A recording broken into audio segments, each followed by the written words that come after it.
CMRL 103 കോടിയുടെ ക്രമക്കേടെന്ന് കണ്ടെത്തൽ. ഡൽഹി ഹൈക്കോടതിയിൽ അന്വേഷണ പുരോഗതി റിപ്പോർട്ട് സമർപ്പിച്ചു. CMRL നൽകിയ ഹർജിയിലാണ് റിപ്പോർട്ട്.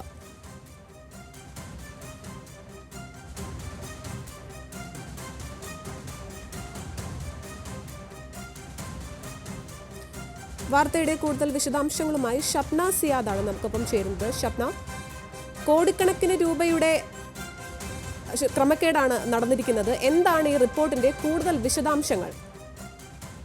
എക്സാലോജിക് കമ്പനിയുമായി ബന്ധപ്പെട്ട കേസിലെ അന്വേഷണം റദ്ദാക്കണം എന്നാവശ്യപ്പെട്ട് കരിമണൽ കമ്പനിയെ CMRL നൽകിയ ഹർജിയിലാണ് ഈ അന്വേഷണ റിപ്പോർട്ട് ROC നൽകിയിട്ടുള്ളത്. അതായത് രജിസ്ട്രാർ ഓഫ് കമ്പനീസ് കോടതിയിൽ നൽകിയിട്ടുള്ളത്. CMRLൽ 103 കോടിയുടെ ക്രമക്കേട് കണ്ടെത്തി എന്നാണ് ഇപ്പോൾ ഈ റിപ്പോർട്ടിൽ പറയുന്നത്. അന്വേഷണം തടയണം എന്നായിരുന്നു CMRLന്റെ ഹർജിയിലെ ആവശ്യം. എന്നാൽ ഇപ്പോൾ ഈ റിപ്പോർട്ട് പ്രകാരം വ്യാജ ഇടപാടുകൾ കാണിച്ച് ചെലവുകൾ പെരുപ്പിച്ചു കാട്ടിയിരുന്നു എന്നാണ് പറയുന്നത്.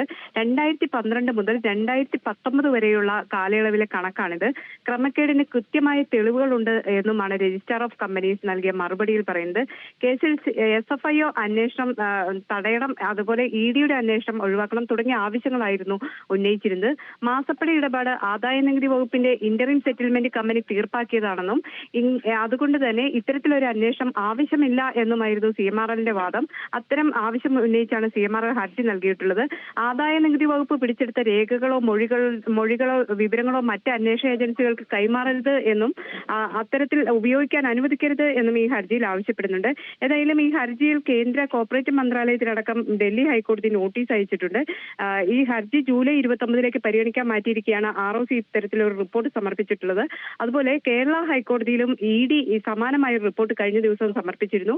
2019 ജനുവരിയിൽ ആദായ നികുതി വകുപ്പ് CMRL റെയ്ഡ് നടത്തി 132 കോടി രൂപയുടെ ക്രമക്കേട് കണ്ടെത്തി എന്നായിരുന്നു EDയുടെ വിശദീകരണം. ഇതിന് സമാനമായ റിപ്പോർട്ടാണ് ROC ഇപ്പോൾ ഡൽഹി ഹൈക്കോടതിയിൽ സമർപ്പിച്ചിട്ടുള്ളത്.